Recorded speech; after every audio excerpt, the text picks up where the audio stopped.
പൗലോസ് മാർ ഗ്രിഗോറിയസ് തിരുമേനിയെ പറ്റിയുള്ള നല്ല ഓർമ്മകൾ, നല്ല സ്മരണകൾ അതൊന്ന് നമ്മളുമായിട്ടൊന്ന് പങ്കുവെക്കാം.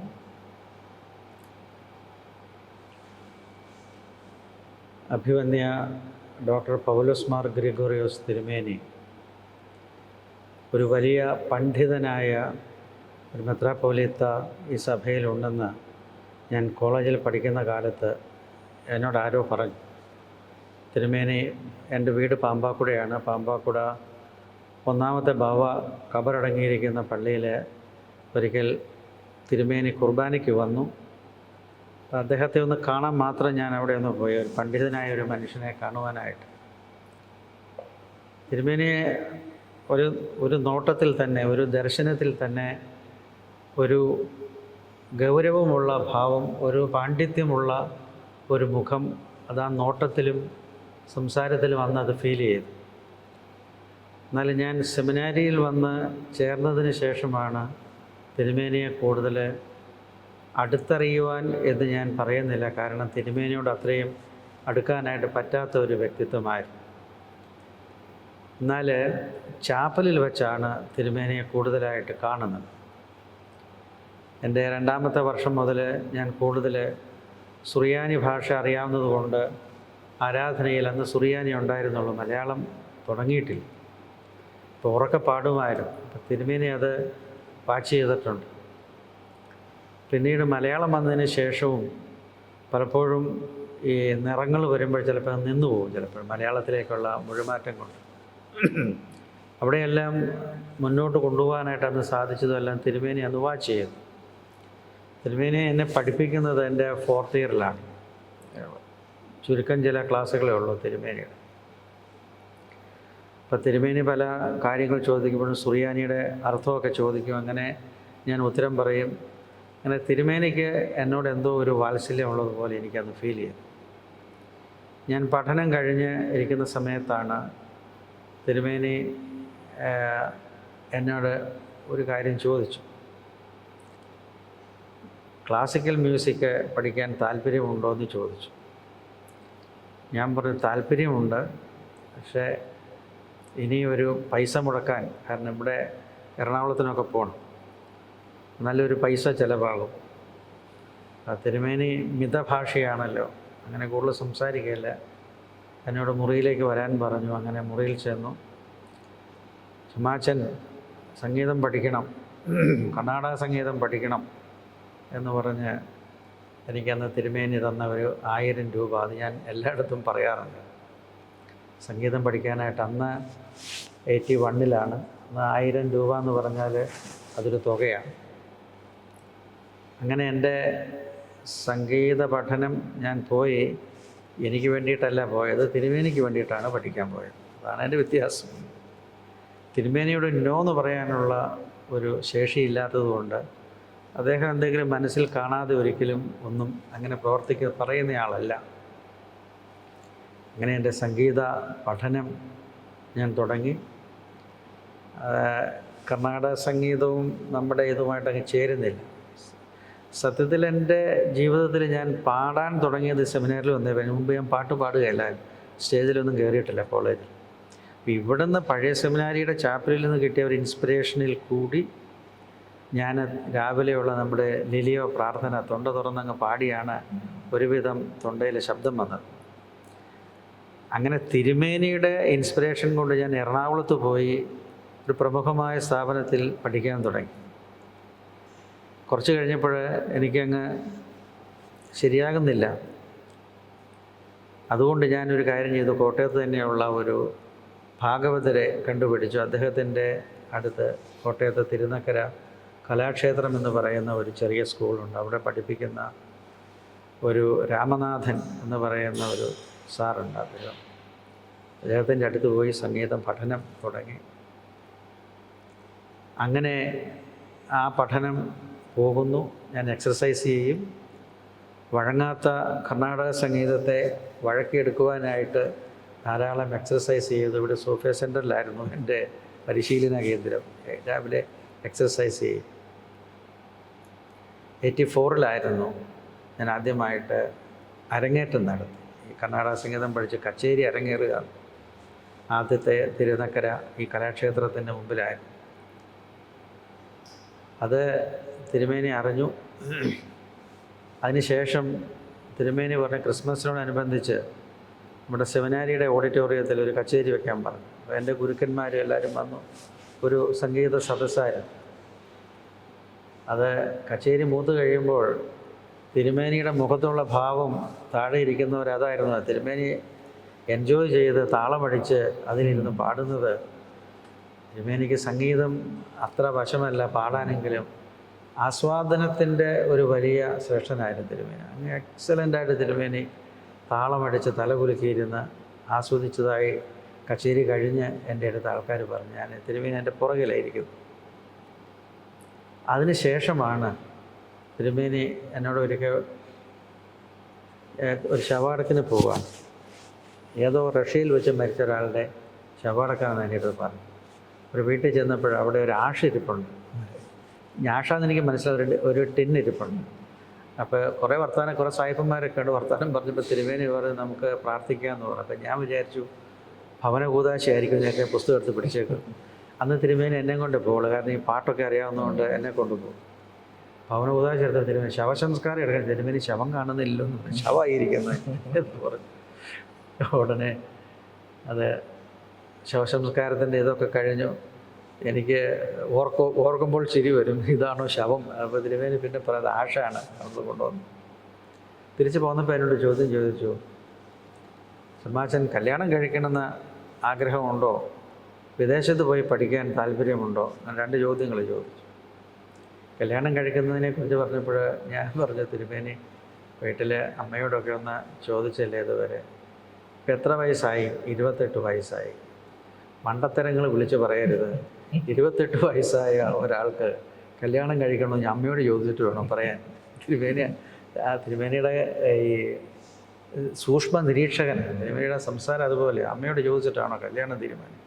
അപ്പോൾ എനിക്ക് മനസ്സിലായി ഞാൻ പറഞ്ഞത് തിരുമേനിക്ക് ഇഷ്ടപ്പെട്ടില്ല. ഞാൻ പറഞ്ഞു, തിരുമേനി എന്താ ഉദ്ദേശിക്കുന്നത്? വിദേശത്ത് പോയി പാട്ട് പഠിക്കാനായിട്ട് താല്പര്യമുണ്ടോ? കല്യാണം കഴിച്ചിട്ടാണെങ്കിൽ പോകരുത്, കാരണം പെണ്ണിന് സ്കോളർഷിപ്പ് കിട്ടുകയില്ല. അല്ല, പഠിത്തം കഴിഞ്ഞിട്ട് വന്നിട്ട് കല്യാണം കഴിച്ചാൽ മതിയെന്നുണ്ടെങ്കിൽ പഠിക്കാൻ പോവുക. അത് ചെമ്മാച്ചൻ പ്രാർത്ഥിച്ചൊരു തീരുമാനം എടുക്കണം. ഞാനന്ന് രാത്രി ഇവിടെ സെമിനാരിയിൽ വന്ന് പ്രാർത്ഥിച്ചു, ഒരു തീരുമാനം എടുത്തു.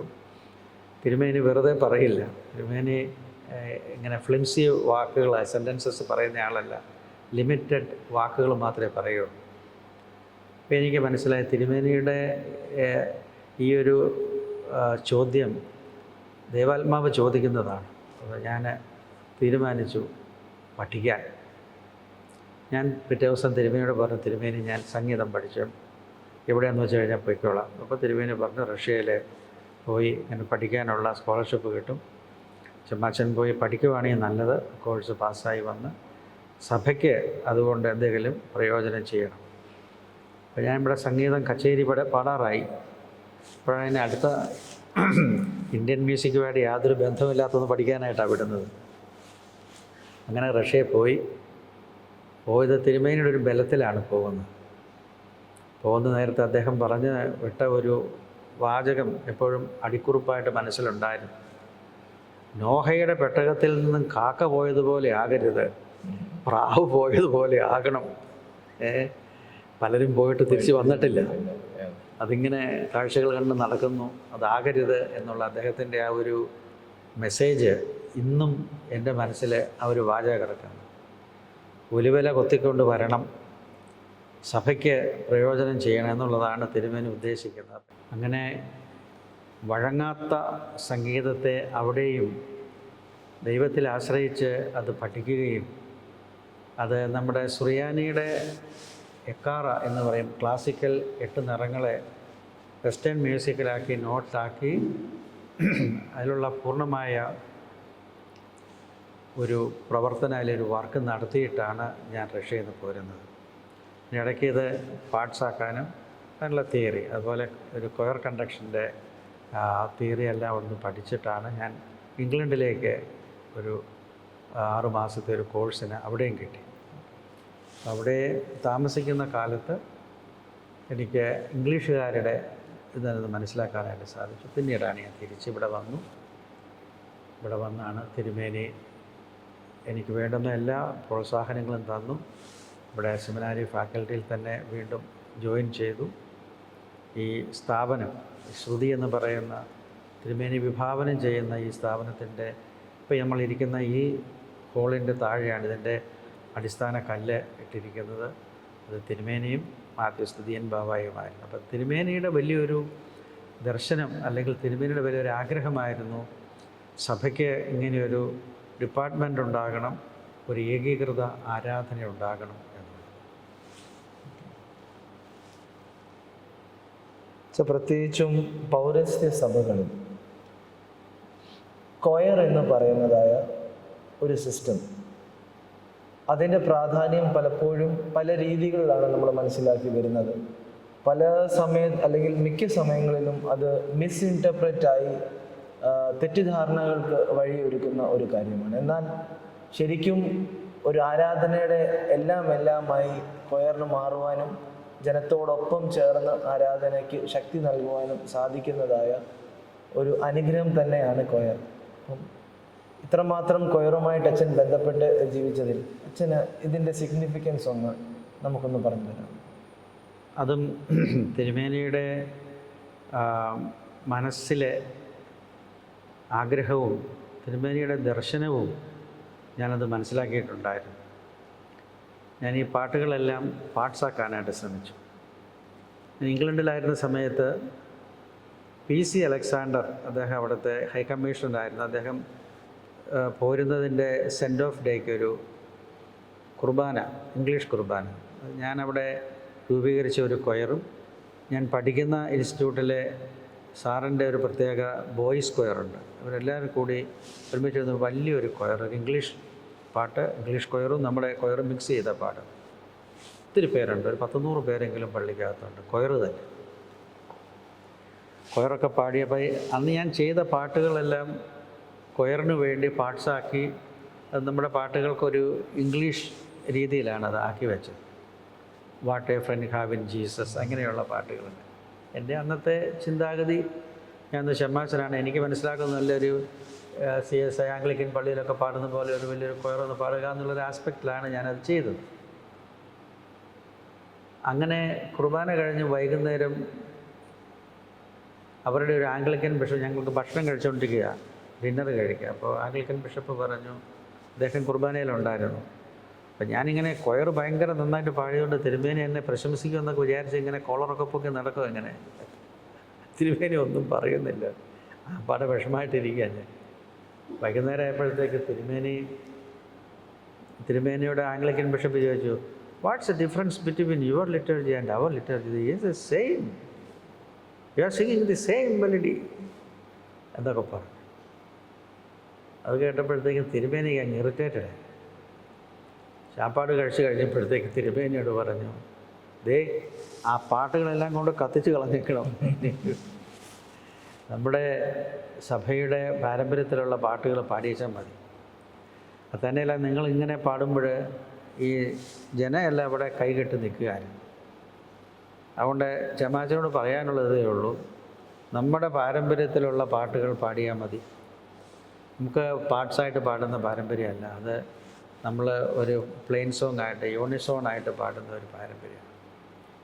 അത് തന്നെയല്ല, ഈ ഇംഗ്ലീഷ് ട്യൂൺ കൊണ്ടുവന്ന് നമ്മുടെ ഇതിനകത്ത് പാടുന്ന എന്തിനാണ്? അത് അവരുടെ കൾച്ചറിലുള്ളതാണ്, നമ്മുടെ ഒരു സിറിയൻ ബാക്ക്ഗ്രൗണ്ടാണ്. അതുകൊണ്ട് അങ്ങനെ പാട്ടുകളെ ചെയ്യാവൂ. തിരുമേനി കേട്ടപ്പോൾ വിഷമം തോന്നി, ഉണ്ടാക്കി വെച്ച എല്ലാം കൊണ്ടുപോയി കത്തിച്ച് കളയാൻ പറഞ്ഞു. രണ്ടാമത് തിരുമേനി പറഞ്ഞ ഇതാണ്, ജനം കൈകെട്ടി നിന്ന് മിണ്ടാതിരുന്നുള്ള ലിറ്റർജി പാടില്ല. Choir should lead the congregation. തിരുമേനി അന്ന് പറഞ്ഞ വാചകം ഇന്നും എൻ്റെ മനസ്സിലിരിപ്പുണ്ട്. സമൂഹത്തെ നയിക്കുന്ന ഒരു ട്രെയിൻഡ് ടീമായിരിക്കണം കൊയർ. മദ്ബഹായിൽ നിൽക്കുന്നവർക്കും ജനങ്ങൾക്കും മധ്യേ നിന്നുകൊണ്ട് ഒരേ ശ്രുതിയിൽ അടിസ്ഥാനമായി ഏതെങ്കിലും ഒരു ചെറിയ ഇൻസ്ട്രുമെൻറ്റിൻ്റെ ബാക്ക്ഗ്രൗണ്ടിൽ എല്ലാവരും ചേർന്ന്, സമൂഹം മുഴുവൻ ചേർന്ന് അവരൊന്ന് ലീഡ് ചെയ്യുക എന്നുള്ളൊരു റോൾ മാത്രമേ കൊയർ ആകാവൂ, ഞാനത് സമ്മതിച്ചു. അപ്പോൾ ബാക്കി പിന്നെ ഞാൻ ഇംഗ്ലീഷ് ട്യൂൺ ഞാൻ പിന്നെ ഉപയോഗിച്ചിട്ടില്ല. ആൻഡ് സുറിയാനി പാട്ടുകളുടെ ആ ഒരു സോൾ, അതിൻ്റെ ആത്മാവ് അത് ഉള്ളിൽ നിറഞ്ഞുകൊണ്ട്, കാരണം നമ്മുടെ ആളുകളുടെ മനസ്സിൽ അതാണ്. നമ്മുടെ കുർബാന എന്ന് പറയുമ്പോഴും ആ ഒരു ബാക്ക്ഗ്രൗണ്ടിലാണ് നമുക്ക് മനസ്സിലാവുക. അതുകൊണ്ട് ആംഗ്ലിക്കൻ ട്യൂണെല്ലാം ഞാൻ മാറ്റി വീണ്ടും നമ്മുടെ സിറിയൻ ഇതിനകത്തേക്ക് പിന്നെ വന്നു. അപ്പോൾ തിരുമേനിയുടെ ഒരു ദർശനമാണ് ഇവിടെയും എനിക്ക് പറയാനുള്ളത്. ഇവിടെ നേരത്തെ 1970, 65, 70 സമയത്തെല്ലാം കൊയറുണ്ട്. ആരെങ്കിലും ഒരു ഹാർമോണിയം വെച്ച് പാടും, 3 പേര് പാടും, അങ്ങനെയുള്ളൊരു ഇതേ ആകുള്ളൂ. അപ്പോൾ ഇവർ ചെയ്യുന്നത് സയൻറ്റിഫിക് ആണോ അൺസയൻറ്റിഫിക് ആണോ എന്ന് വെച്ച് കഴിഞ്ഞാൽ പുതിയ ട്യൂൺ വരുമ്പോൾ ചിലർ നല്ലതാണെന്ന് പറയും, അത് പിന്നെ പാടി അങ്ങനെ അങ്ങ് പോകും. കുറച്ച് കഴിയുമ്പോഴത്തേക്ക് പുതിയ ട്യൂൺ വരുമ്പോൾ ജനം മിണ്ടാതെയാവും. ജനം അല്ലെങ്കിലും മിണ്ടുന്നൊരു പാരമ്പര്യം നമുക്കില്ലായിരുന്നു. എല്ലാവരും കൈകെട്ടി നിൽക്കുന്ന പണ്ട് സുറിയാനിയായിരുന്നു. ഇന്നും ഈ പാരമ്പര്യം തന്നെ ഇപ്പോഴും. അതോ കൊയറിനെ കുറ്റം പറയണ്ട, നമുക്കങ്ങനെ വാ തുറന്ന് പാടുന്ന ഒരു പാരമ്പര്യം സഭയിലില്ല. ഇനി ഇവരെ സംബന്ധിച്ച് ഒരു പുതിയ ട്യൂൺ വരുമ്പോൾ ഒട്ടും ഒരു പാട് കേട്ടത്. അപ്പം ആ ഒരു ട്രഡീഷൻ ഇങ്ങനെ കിടക്കുന്ന സമയത്താണ് ഞാനും വരുന്നത്. എൻ്റെ ലക്ഷ്യം തിരുമേനി പറഞ്ഞതുപോലെ എല്ലാ പള്ളികളിലും ഒരു ടീം ഉണ്ടാകണം, അവർക്ക് ട്രെയിനിങ് കൊടുക്കണം. അവർ നമ്മുടെ എല്ലാ കൂദാശകളുടെയും പെരുന്നാളുകളുടെയും പാട്ടുകൾ പഠിച്ച് ലീഡ് ചെയ്യുക എന്നുള്ള ഒരു ആസ്പെക്റ്റിലാണ് ഞാനാണ് ശ്രുതി തുടങ്ങിയതും. അതിൻ്റെ ട്രെയിനിങ് ഇവിടെ വെച്ച് ട്രെയിനിങ് കൊടുക്കുന്നുണ്ടായിരുന്നു. അപ്പോൾ ആ ഒരു ഇത് എന്തുമാത്രം അത് നമുക്ക് പ്രൊപ്പഗേറ്റ് ചെയ്യാൻ പറ്റിയെന്ന് ചോദിച്ചു കഴിഞ്ഞാൽ പരിമിതങ്ങളാണ് നമ്മുടെ ഏരിയ. അതുകൊണ്ട് ചെയ്യാവുന്നതിൻ്റെയൊക്കെ ഒരു തുടക്കം കുറിച്ചു എന്നുള്ളതിൽ കവിഞ്ഞ് മൊത്തമായിട്ടൊന്നും പൂർണ്ണമായിട്ട് അതിനെ ആക്കിയെടുക്കുവാനായിട്ട് സാധിച്ചിട്ടില്ല. അതിന് പല കാരണങ്ങളുണ്ട്, അതായിക്കോളൂ. അത് ഇപ്പം തിരുമേനിയുടെ ഒരു വലിയ ദർശനമായിരുന്നു ഇത്. പിന്നെ അത് പലരായിട്ടും മിസ്ഇൻറ്റർപ്രറ്റ് ചെയ്ത് ചില എസ്പെഷ്യലി കല്യാണത്തിൻ്റെ കൊയർ വരുമ്പോഴാണ് ഈ പ്രശ്നം മുഴുവൻ വരുന്നത്. ഇപ്പോൾ പള്ളിയിലെ കൊയറിനകത്ത് ഉള്ള പ്രോബ്ലം ഇതാണ്, ഇവർ പുതിയ ട്യൂൺ കൊണ്ടുവരുമ്പോൾ ജനത്തെ അറിഞ്ഞുകൊണ്ട് തന്നെ ചെയ്യുന്നവരുണ്ട്. പിന്നെ അറിയാതെ ഒരു പുതിയ ട്യൂൺ വന്നെന്ന് വിചാരിച്ച് നല്ലതാണോ എന്നൊന്നും അവർ നോക്കുന്നില്ല. ഒരു പുതിയ ട്യൂൺ കെട്ടി അതങ്ങ് പാടുന്നു എന്നുള്ളതിൽ കഴിഞ്ഞാൽ അത് ശാസ്ത്രീയമല്ലാത്ത രീതിയിലുള്ള ഉപയോഗം കൊണ്ട് പറ്റിപ്പോകുന്നത്. എന്നാൽ ഈ കല്യാണത്തിൻ്റെ കൊയർ വന്നു കഴിഞ്ഞപ്പോഴത്തേക്കാണ് ഞാൻ വരുമ്പോഴാണ് അന്യ ജാതിക്കാരും മതക്കാരും എല്ലാവരും പാടുന്നുണ്ട്. അപ്പോൾ അവരെ എല്ലാവരെയും മാറ്റി നമ്മുടെ സഭക്കാർ എന്ന ദൈവികമായൊരു ശുശ്രൂഷയായതുകൊണ്ട് നമ്മുടെ ദൈവികത്വം അതിനകത്ത് വേണം എന്ന് മറ്റൊരു ഗാനമേളയായിരുന്നു. അതുകൊണ്ട് അതിനകത്ത് ബാബായെ കൊണ്ട് കൽപ്പന ഇടിയിച്ച് രജിസ്ട്രേഡ് കൊയർ അവർക്കൊരു ട്രെയിനിങ് കൊടുത്ത് നിങ്ങൾ ഇങ്ങനെ പാടണം, 2 പേര് നിന്ന് പാടരുത്, 4 പേര് നിന്ന് പാടണം, നിയമങ്ങൾ വെച്ച് കൊടുക്കാൻ കാര്യം. അതൊരു കാലത്ത് അത് ഭംഗിയായിട്ട് പോയി, പിന്നെ അത് വീണ്ടും പഴയ രീതിയിലേക്ക് പോകുന്ന ഒരു പ്രവണത നമ്മുടെ സഭയിൽ വന്നു. അപ്പം തിരുമേനിയുടെ ഗ്രിഗോറിയോസ് തിരുമേനിയുടെ ഒരു വലിയ ആശയം ഈ കൂദാശകളെല്ലാം ഭംഗിയായിട്ട് പാടണം എന്നുള്ള ഒരു ആശയത്തിലാണ് തുടങ്ങിയത്. അത് എന്തുമാത്രം അതിൽ പൂർണ്ണത കൈവരിക്കാൻ സാധിച്ചു എന്ന് ചോദിച്ചാൽ അതിൻ്റെ മെസ്സേജ് കൊടുക്കാൻ സാധിച്ചു എന്ന് പറഞ്ഞ് തൽക്കാലം ഞാൻ അത് നിർത്തുകയാണ്. അച്ഛൻ്റെ പ്രശസ്തമായിരിക്കുന്നതായ പുസ്തകം അത് western musical tradition of Beth Gazo in India. ഇവിടെ ഒരു പർട്ടിക്കുലർ സ്റ്റേറ്റ്മെൻറ്റ് ഇപ്രകാരമാണ് അച്ഛൻ അതിനകത്ത് എഴുതുന്നത്: the theological richness, poetic structure and impassioned defenses of the Orthodox faith against the heretical teachings is highly visible in Syriac music. Please help us understand this statement. ഈ സുറിയാനി കവിതകൾ എന്ന് പറയുന്നത് ഉത്ഭവിച്ച 2-ാം നൂറ്റാണ്ട് മുതലുണ്ട്. എന്നാൽ നമ്മൾ എടുത്തിരിക്കുന്നതായ ആരാധനാ പാരമ്പര്യങ്ങൾ എന്ന് പറയുന്നത് പ്രധാനമായിട്ടും വിശുദ്ധനായ അപ്രേമിൻ്റെ ഗാനസമാഹാരങ്ങളാണ്. 306 മുതൽ 373 വരെ ജീവിച്ച വിശുദ്ധനായ അപ്രേം പിതാവിൻ്റെ അദ്ദേഹത്തിൻ്റെ ശിഷ്യന്മാരായ മാർ ബാലായി, സെറൂഗിലെ യാക്കോബ് തുടങ്ങിയ പിതാക്കന്മാരുടെ ഗാനസമാഹാരം. അപ്പം ഇവർ എഴുതിയതായ ഈ പാട്ടുകളെ നമ്മൾ പ്രധാനമായിട്ട് അതിൻ്റെ ഈ മദ്രോഷോകൾ എന്ന് പറഞ്ഞാൽ തിയോളജിക്കൽ ടീച്ചിങ്സാണ്, ഉപദേശങ്ങളാണ്, മെമ്രാകൾ. നമ്മൾ അദ്ദേഹത്തിൻ്റെ ബോവൂസോ മാത്രമേ നമ്മൾ കാണുന്നുള്ളൂ. ഒത്തിരി ഈ മദ്രസകളിലും മെമ്രാകളിലും കാണുന്നതായ ഈ വേദശാസ്ത്ര ടീച്ചിങ്സ്, പഠിപ്പിക്കലുകളും പഠനങ്ങളും അത് ചെയ്യുവാൻ തന്നെ കാരണം അന്നത്തെ ഈ വേദവിപരീതത്തിൻ്റെ ഹെററ്റിക് ടീച്ചിങ്സിൻ്റെ കാലത്ത് സത്യവിശ്വാസത്തെ പഠിപ്പിക്കുവാനുള്ളതായ ഹിംനഡിയാണ് ഉണ്ടാക്കിയത്. ഈ പ്രോസോഡിയേക്കാൾ നല്ലത് ഹിംനഡിയാണ്. നമ്മുടെ വൈദ്യശാസ്ത്രം ആയുർവേദം കിടക്കുന്നതെല്ലാം ഹിംസായിട്ടാണ്. അപ്പോൾ മൈക്ക് കെട്ടി പ്രസംഗിക്കാൻ കഴിവില്ലാതെ പുസ്തകങ്ങളില്ലാതിരുന്നൊരു കാലത്ത് ജനങ്ങളിലേക്ക് കൊടുക്കുവാൻ ഇതാണ് ഏറ്റവും നല്ല മെത്തഡോളജി. അപ്പോൾ അറിയോസിൻ്റെ വേദവിപരീതത്തെ ഖണ്ഡിക്കുവാൻ അപ്രേമിൻ്റെ ഈ മദ്രസകൾക്ക് സാധിക്കും. അദ്ദേഹം ഇത് എഴുതി, അദ്ദേഹത്തിനൊരു കൊയറുണ്ടായിരുന്നു, നൺ കൊയർ. അവർ പോയി വിവിധ സ്ഥലങ്ങളിൽ പോയി പാടി ജനങ്ങളെ സത്യവിശ്വാസം പഠിപ്പിക്കുക, വിശ്വാസത്തിൽ ഉറപ്പിക്കുക എന്നുള്ളത്. ഇപ്പോൾ സുറിയാനി പാട്ടുകളുടെ, അത് അപ്രേമിൻ്റെ ആയാലും യാക്കോബിൻ്റെ ആയാലും ബാലായിയുടെ ആയാലും ഷമോൻ കൂക്കോയുടെ ആണെങ്കിൽ ഈ പാട്ടുകൾ, അതുപോലെ സേവേരിയസ് ഓഫ് അന്ത്യോക്യയിലെ സേവേരിയസ് പാത്രിയർക്കിസിൻ്റെ പാട്ടുകളും കവിതാ സമാഹാരങ്ങളും നോക്കുമ്പോഴാണ് ഓരോ വിഷയങ്ങളിലുമുള്ളതായ വേദശാസ്ത്രം അത് നമ്മൾ പ്രോസഡി വായിച്ചാണ് ഒരുപക്ഷെ മനസ്സിലാക്കുന്നത്. ഈ ഹിംസിൽ അത് എന്തുമാത്രം ലയിച്ച് കിടപ്പുണ്ടെന്നുള്ളത്. സുറിയാനി കവിതകളുടെ പ്രത്യേകത എന്ന് ഈ ബോവുസ മാത്രം, അത് അപേക്ഷകളാണ്, ടീച്ചിങ്സ്. ഈ വേദശാസ്ത്രം പിന്നീട് വന്നവർ വേദ പണ്ഡിതന്മാർക്കും ഇത് വലിയൊരു ഇൻസ്പിറേഷനായിരുന്നു. ഞാൻ അതുകൊണ്ടാണ് ഇതിനെക്കുറിച്ച് ഡീപ്പായിട്ട് വേദശാസ്ത്രം പഠിച്ചിരിക്കുന്നവർ അപ്രേമിൻ്റെയും യാക്കോബിൻ്റെയും എല്ലാം കവിതകളെക്കുറിച്ച് നന്നായിട്ട് മനസ്സിലാക്കുമ്പോഴാണ് യഥാർത്ഥത്തിൽ തൃത്വത്തെക്കുറിച്ചും മനുഷ്യ അവതാരത്തെക്കുറിച്ചും ഈ പിതാക്കന്മാരുടെ പഠിപ്പിക്കൽ തന്നെ നമ്മുടെ സെദ്രാകളിൽ കിടപ്പുണ്ട്. മാതാവില്ലാതെ മഹനീയനായ പിതാവിൽ നിന്ന് ജാതനാവുകയും കാലത്തികവിൽ പിതാവില്ലാതെ മാതാവിൽ നിന്ന് ജാതനാവുകയും ചെയ്ത, ഇത് എന്തൊരു വലിയ വേദശാസ്ത്രം അതിനകത്ത് കിടക്കുന്നത്. അപ്പോൾ ഇതെല്ലാം കിടക്കുന്നതായ ഈ ഹിംസ് എന്ന് പറയുന്നത് പരിശുദ്ധ സഭയുടെ ആധികാരികമായിരിക്കുന്ന വേദശാസ്ത്രമാണ്. അപ്പോൾ വേദശാസ്ത്രപരമായും ഭാഷാപരമായും ചരിത്രപരമായും ഉള്ള കാര്യങ്ങളെല്ലാം ഇതിൽ ലയിച്ച് കിടപ്പുണ്ട് എന്നൊരു വിശ്വാസമാണ്. അത് വിശ്വാസം നല്ല ഒരു സത്യമാണ് ഞാനത് എഴുതിയിരിക്കുന്നത്. അതുകൊണ്ടാണ് പഠനം തീരരുത്. ഇനിയും വരുന്ന ഈ തലമുറകളിലെ കുട്ടികൾ ഇതിൽ കൂടി തന്നെ കൂടിയേറിപ്പോണം. തെവോട്ടോക്കോസ് എന്ന് പറയുന്ന ഒരു പദം, അത് എന്തുമാത്രം അതിനർത്ഥമുണ്ട് എന്നുള്ളത്, ദൈവമാതാവ്, അതുകൊണ്ട് മനുഷ്യമാതാവല്ല ദൈവമാതാവെന്ന് പിതാക്കൻ മർഗോനീത്തോ ദിലോ മൂമോ, മാലിന്യമില്ലാത്തതായ പേൾ, അതായിരുന്നു കന്യകമറിയാമിനെക്കുറിച്ച് പിതാക്കന്മാരുടെ ദർശനങ്ങൾ.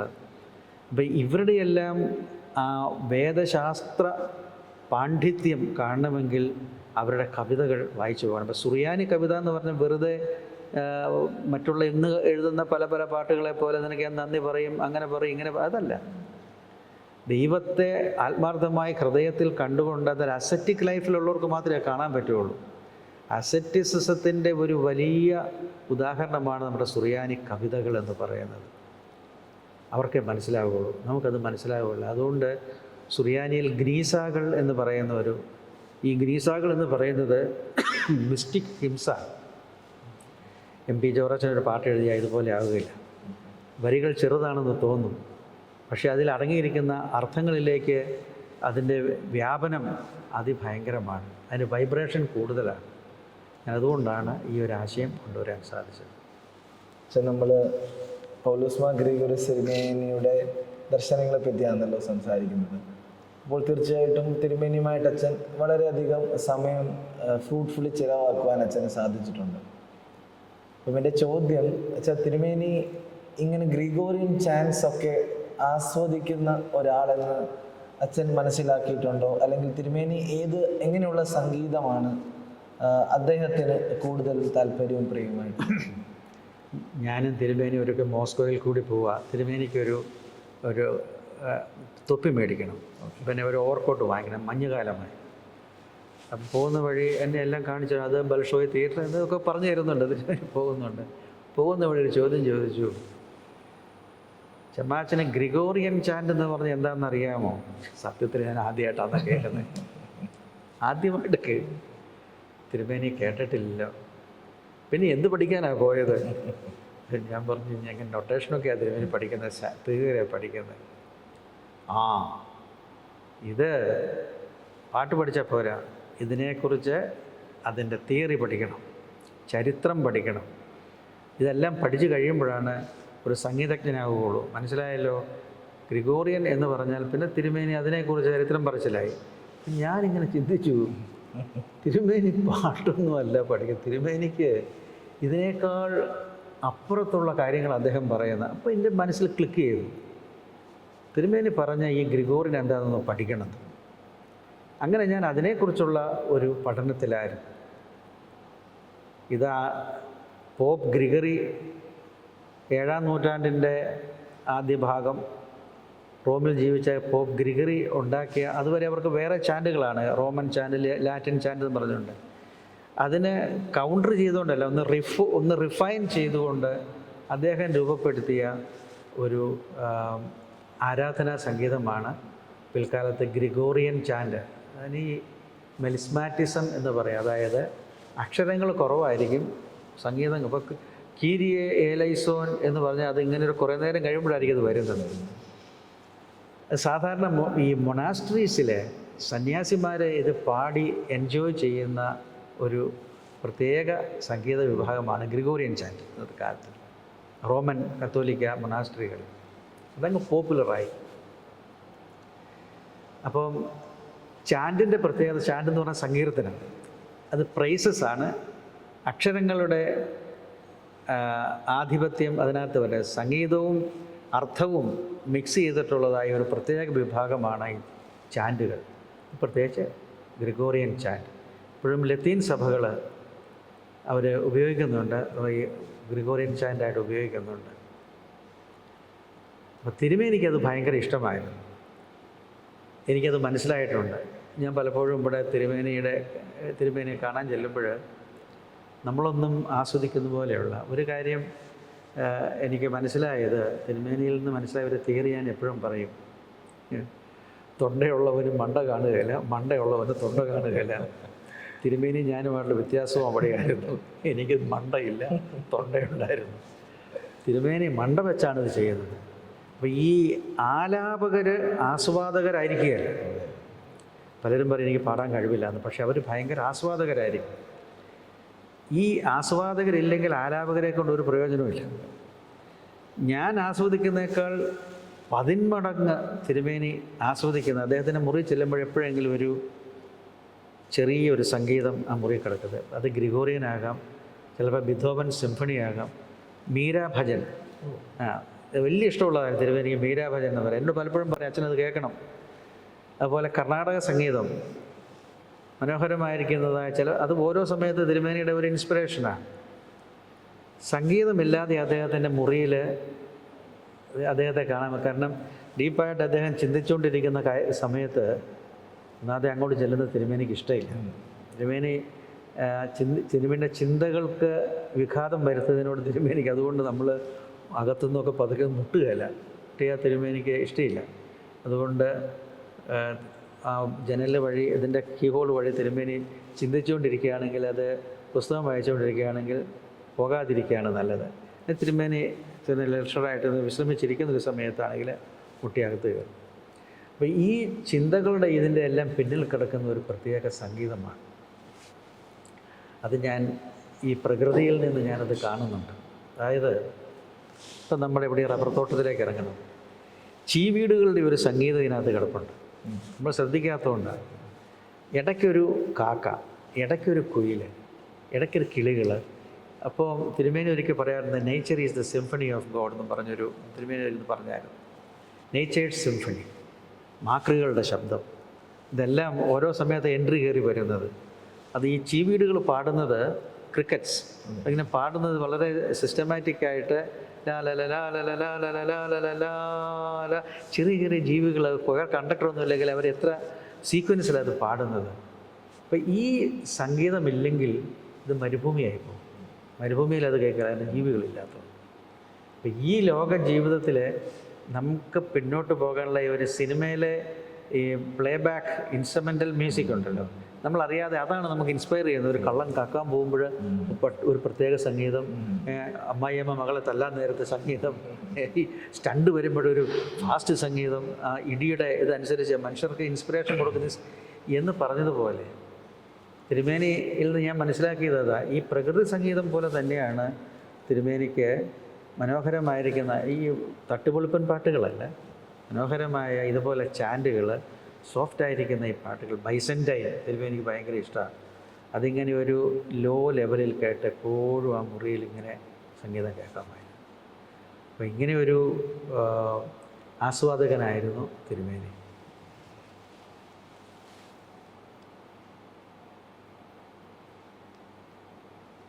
നമ്മുടെ ആരാധന സംഗീതം അതിനൊരു തെറാപ്യൂട്ടിക് ഡയമെൻഷൻ ഉണ്ടോ,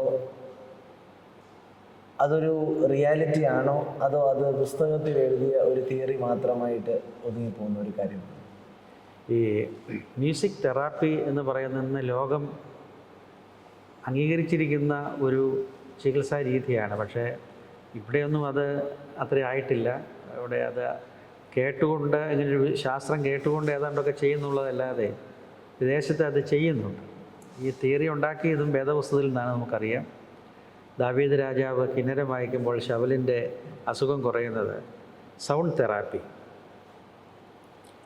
ശബ്ദം കൊണ്ട് ചികിത്സ, അതായത് മരുന്നിന് ഈ ശരീരത്തിൽ പ്രവർത്തിക്കാൻ പറ്റും, പക്ഷേ മനസ്സിൻ്റെ അഗാധ തലങ്ങളിലേക്ക് ഇറങ്ങിച്ചെല്ലാൻ സംഗീതത്തിന് സാധിക്കും.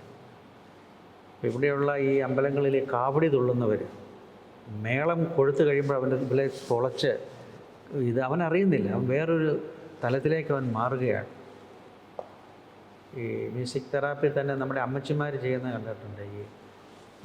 അത് നമ്മുടെ നാടുകളിൽ വീടിൽ കോഴി വളർത്തുന്നതൊന്നുമില്ല. പണ്ട് അമ്മച്ചിമാർ കോഴിയെ വളർത്തും. ഈ ചങ്ങാലിയോ പരുന്തോ വന്ന് പിടിച്ച് പോകുമ്പോൾ അമ്മച്ചി കല്ല് വെച്ച് എറിയും, താഴെ വീഴും. ഈ മുറിവേറ്റ് കിടക്കുന്ന ഈ കോഴിക്കുഞ്ഞിനെ അമ്മമാർ കൊണ്ടുവന്ന ഒരു പാത്രത്തിൻ്റെ അടിയിലിട്ടിട്ട് കോലുകൊണ്ട് അടിക്കും. 1 2 3 4 ഇങ്ങനെ ഒരു പല ആവർത്തി 2-3 ആദ്യ താളം അടിച്ച് 2 അടിച്ച് കഴിഞ്ഞ് പാത്രം കഴിയുമ്പോൾ ഈ കുഞ്ഞ് എഴുന്നേറ്റ് ഓടുന്ന കാണാം. ബോധമില്ലാത്ത ഈ കുഞ്ഞിന് സൗണ്ട് തെറാപ്പി കൊടുക്കും. അപ്പോൾ ശബ്ദ തരംഗങ്ങൾക്ക് അതിനുള്ള കഴിവുണ്ട്. ഇത് തന്നെയാണ് ഹാർമണിയും ഡിസ്ഹാർമണിയും.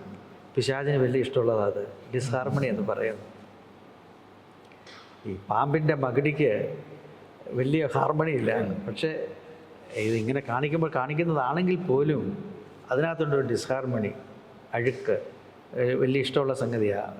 നമ്മളങ്ങനെ അങ്ങ് മാറ്റി വെച്ചേക്കാം. എന്നാൽ ഏഞ്ചലിക്കാണ് ഹാർമണി സംഗീതം എന്ന് പറയുന്നത്.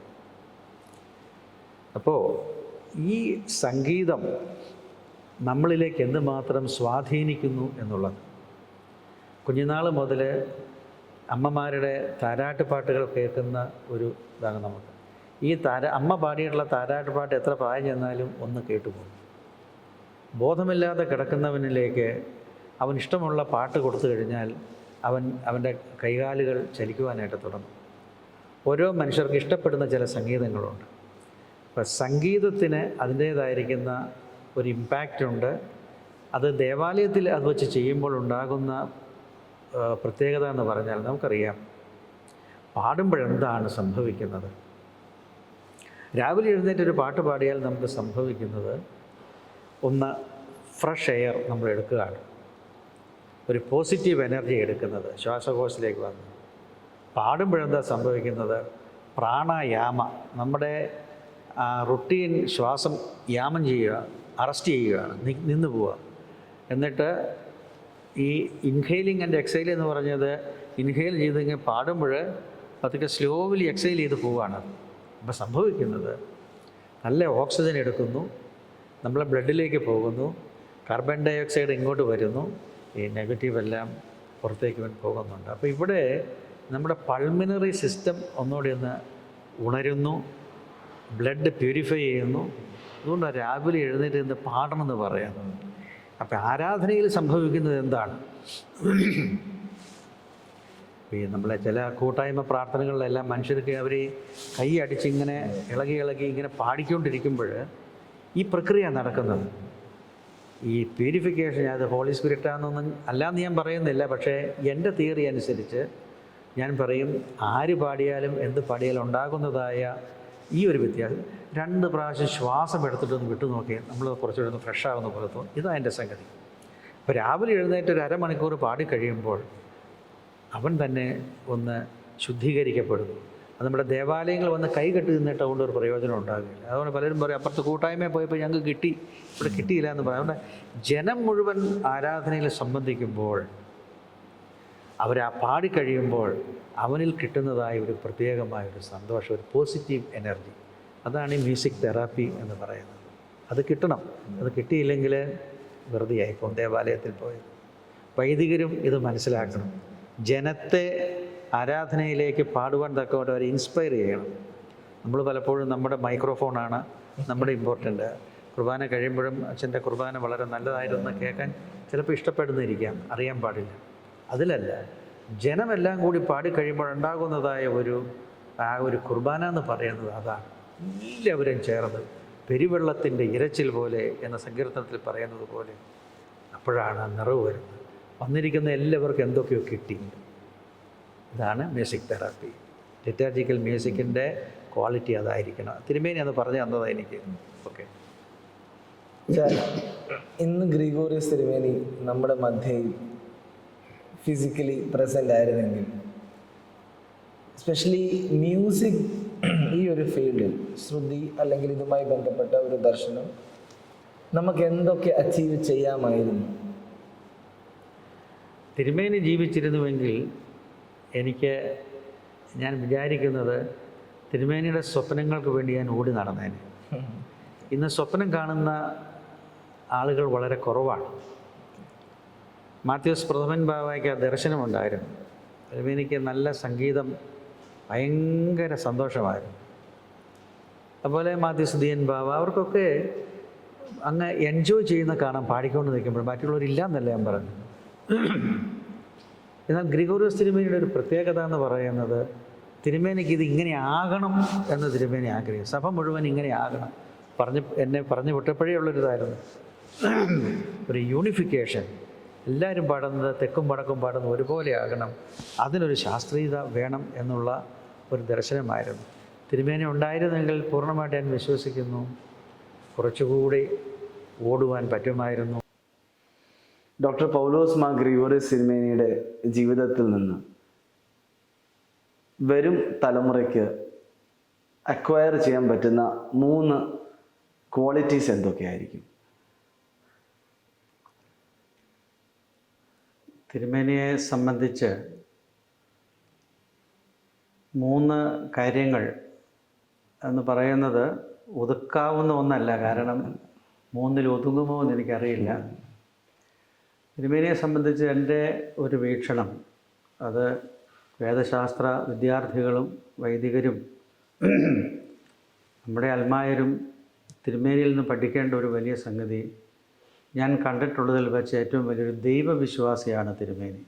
പക്ഷേ കണ്ടാൽ പറയുകയില്ല.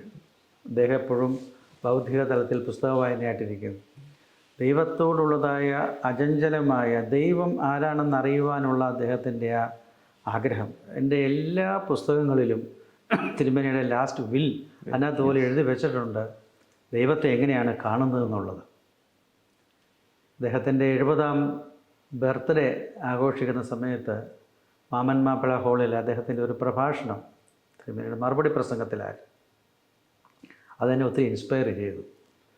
തിരുമേനി പറഞ്ഞത് ഇതാണ്: ഒരു വേദശാസ്ത്രജ്ഞൻ ദൈവത്തെ യഥാർത്ഥമായിട്ട് കാണുകയില്ല. ദൈവത്തിൻ്റെ വ്യക്തിത്വത്തെ സംബന്ധിച്ചും ഒക്കെ വേദശാസ്ത്രങ്ങൾ പലതും പറയും, പക്ഷേ അത് യഥാർത്ഥമാകണം നിർബന്ധമില്ല. ഞാൻ ഇക്കാലം മുഴുവൻ ആ ഓട്ടത്തിലായിരുന്നു. ഞാൻ എന്തുമാത്രം അത് അക്വയർ ചെയ്തു. പൊട്ടക്കണ്ണൻ ആനയെ കണ്ടതുപോലെയുള്ള ഒരു കഥ. അത് കഴിഞ്ഞിട്ട് തിരുമേനി പറഞ്ഞു, പാമ്പാടി തിരുമേനിയെ പോലെയുള്ള ആത്മീയ ഗുരുക്കന്മാർ ദൈവത്തെ യഥാർത്ഥമായി അവർ ഹൃദയത്തിൽ അവർ കണ്ടു. ആ കാഴ്ചയുടെ അഗാധത കൊണ്ടാണ് ഈ ജാഗരിക്കുക, പ്രാർത്ഥിക്കുക എന്ന് പറയുന്ന ഒരു ഇൻസ്പിറേഷൻ വേണം. ചുമ്മാ പോയാൽ നമുക്ക് എഴുന്നേറ്റ് പോരാൻ തോന്നും. ഇവർക്ക് ഈ ഒരു ഭാര്യ ഭർത്താക്കന്മാർ എത്ര സമയം ഇരുന്ന് വർത്തമാനം പറഞ്ഞാലും അവർക്ക് തീരുകയില്ല, വിഷയം തീരുകയില്ല. ഇതുപോലുള്ളതായ ഒരു ഭക്തിയുടെ ഒരു ഭാവം ഈ ഒരു ആധ്യാത്മിക ചൈതന്യമുള്ള ആധ്യാത്മിക ജീവിതമുള്ള പിതാക്കന്മാരിൽ നിന്ന് മാത്രമേ കിട്ടുകയുള്ളൂ. ഈ സുറിയാനി പിതാക്കന്മാർ ധാരാളം ഉണ്ടായിരുന്നു. അതുകൊണ്ട് ഞാൻ ഇനിയുള്ള ഓട്ടം ഈ തലത്തിലേക്ക്, പാമ്പാടി തിരുമേനിക്ക് യൂണിവേഴ്സിറ്റി പ്രകാരമുള്ള ഡോക്ടറേറ്റ് അല്ലെങ്കിലും അദ്ദേഹം പാമ്പാടി തിരുമേനിയെ തന്നെയാണ് പറയുന്നത്. അത് തിരുമേനി പറഞ്ഞിട്ടുമുണ്ട്. തിരുമേനിയെ ഈ തലയൊക്കെ വെച്ച് അനുഗ്രഹിച്ചപ്പോൾ ഒരു വലിയൊരു പവർ കിട്ടിയെന്ന് തിരുമേനി പറയുന്നുണ്ട്.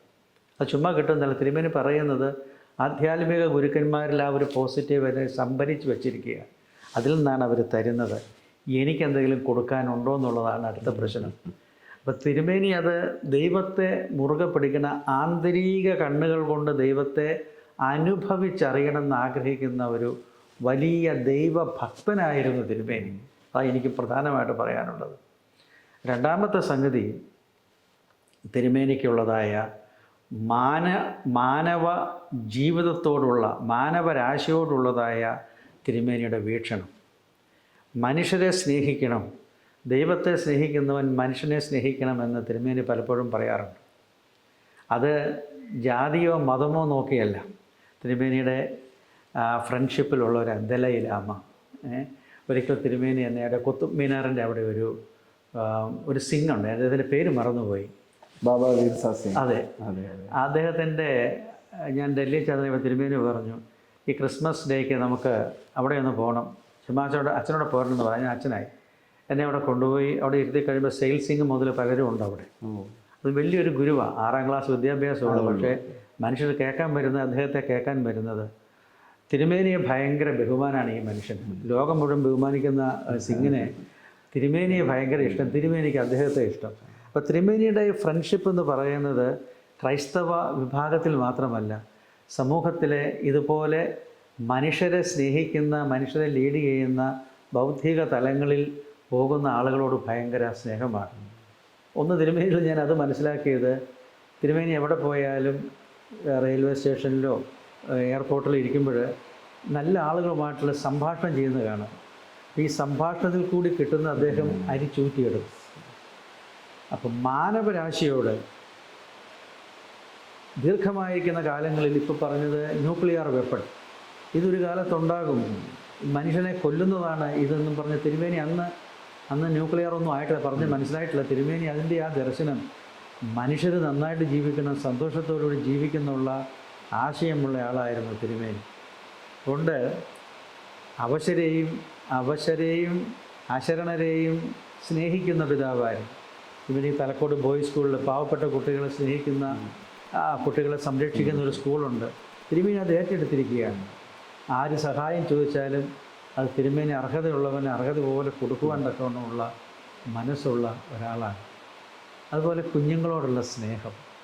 ഞാൻ തന്നെ എന്തെങ്കിലും കാര്യം പറയാൻ പോകണമെങ്കിൽ ഞാൻ എൻ്റെ മോനെയും കൊണ്ട് പോകും.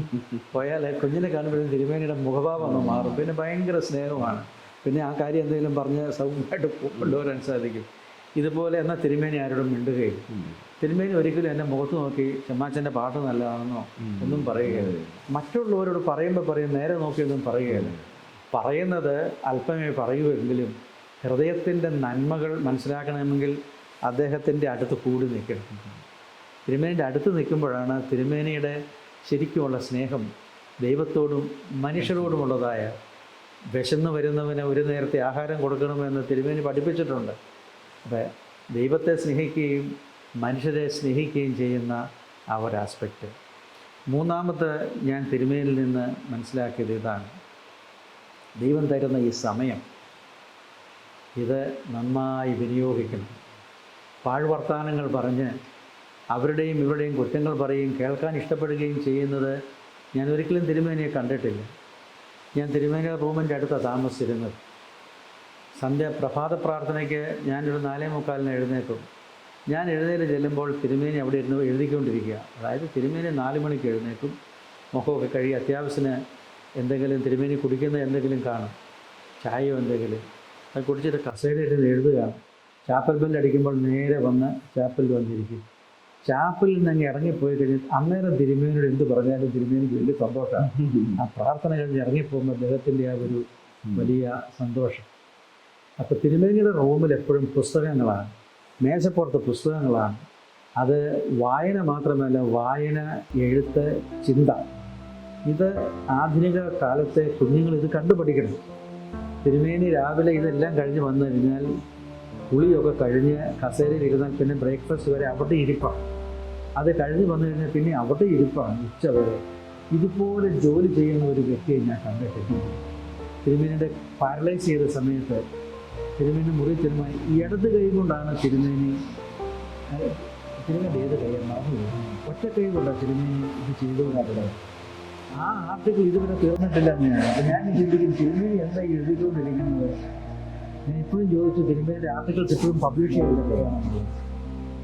എനിക്ക് തിരുമേനിയുടെ ലൈഫിൽ നിന്ന് പുതുതലമുറയോട് പറയാനുള്ളത്, ദൈവം തരുന്ന ഈ സമയം നന്നായി യൂട്ടിലൈസ് ചെയ്യണം.